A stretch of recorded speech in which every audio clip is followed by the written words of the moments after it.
नमस्कार defence aspirants, मैं सूबेदार मेजर राजेंद्र सिंह।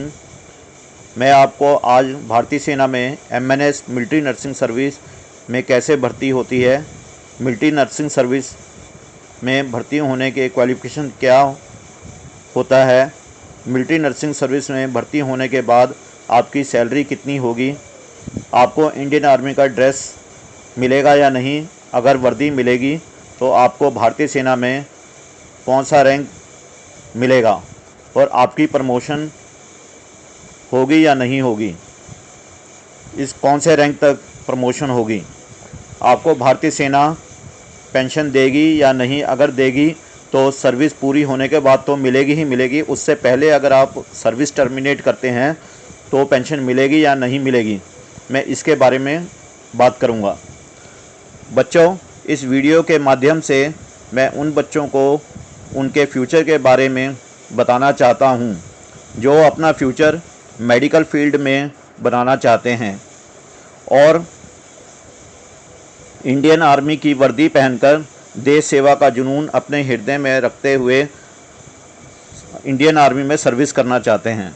जो बच्चों ने 10+2 में फिजिक्स, केमिस्ट्री, बायोलॉजी के साथ 50% और उससे अधिक मार्क्स लिए हैं, उनके लिए defence service as a nursing officer बहुत ही अव्वल दर्जे का गवर्नमेंट जॉब है।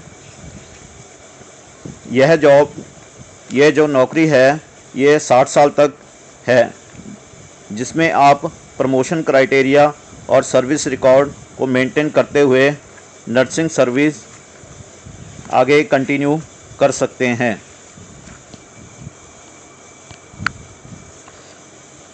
जो बच्चों ने 12th में फिजिक्स, केमिस्ट्री, बायोलॉजी 50% और उससे अबव मार्क्स ऑब्टेन किए हैं, ये इसमें जॉब कर सकते हैं एज ए लेफ्टिनेंट, अधिकारी रैंक की नौकरी है।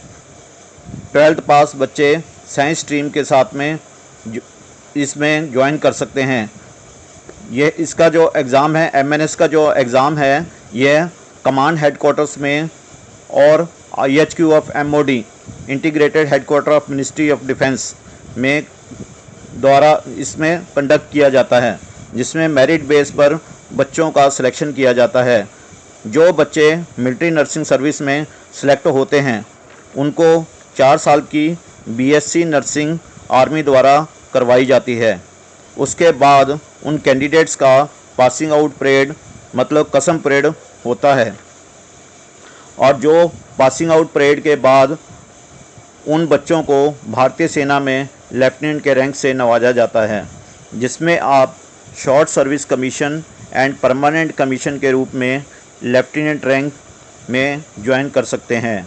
आपको MNS के साथ साथ भारतीय सेना के एक अव्वल दर्जे के भारतीय सेना के अधिकारी के रूप में भी अपॉइंटमेंट नियुक्ति की जाती है।